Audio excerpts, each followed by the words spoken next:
Le dimanche des rameaux et de la Passion, année liturgique A. Bien-aimé du Seigneur, loué soit Jésus-Christ. Avec l'entrée à Jérusalem, c'est l'heure de Jésus qui commence. À maintes reprises, on a voulu le tuer, mais il s'est échappé car son heure n'était pas encore arrivée. Voici venir l'heure et le lieu indiqué, plus besoin de se dérober. Il monte avec courage et joie, sachant bien ce qu'il attend. La crainte de la mort n'éteint pas sa joie. Le peuple l'acclame comme le Messie avec des rameaux, symbole de vie, mais une vie qui va faner, sécher et mourir. En brandissant les rameaux, on peut voir ainsi un peuple qui manifeste sa joie de vivre pour toujours.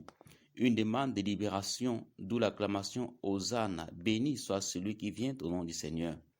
C'est dit qu'en Jésus se trouve l'espérance de ce peuple. Et voit en lui l'agneau pascal par excellence, le serviteur qui fait vivre par le don de sa vie. Par ses souffrances, il libère son peuple des souffrances. Il fait de sa vie un sacrifice d'expiation pour le salut du peuple. Il ne sacrifie pas la vie de son peuple pour s'élever. Comme Jésus, nous faisons souvent l'expérience de l'entrée à Jérusalem, soit par une promotion, par l'admission à un concours, par l'obtention d'un travail, par la fin d'une formation, et tout le monde nous acclame. Tout le monde veut prendre des photos avec nous, même si d'aucuns, comme les pharisiens, éprouvent de la jalousie en secret.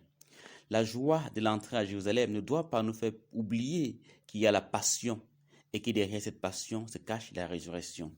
Le fait d'être acclamé peut signifier que les autres mettent leur espérance en nous. Et nous ne devons pas les sacrifier pour évoluer, mais nous sacrifier pour qu'ils évoluent.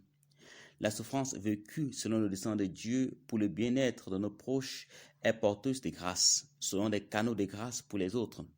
Faisons de nos vies un sacrifice d'expiation pour la prospérité des autres. En se sacrifiant pour les autres, on prolonge nos jours. Notre vie devient plus resplendissante. Si chacun se sacrifiait pour l'autre, nos familles seraient des petits paradis. Mais hélas, nos familles sont ténébreuses parce qu'on sacrifie la vie et la dignité des autres pour évoluer, parce qu'on vit une individualité à outrance. Loué soit Jésus-Christ.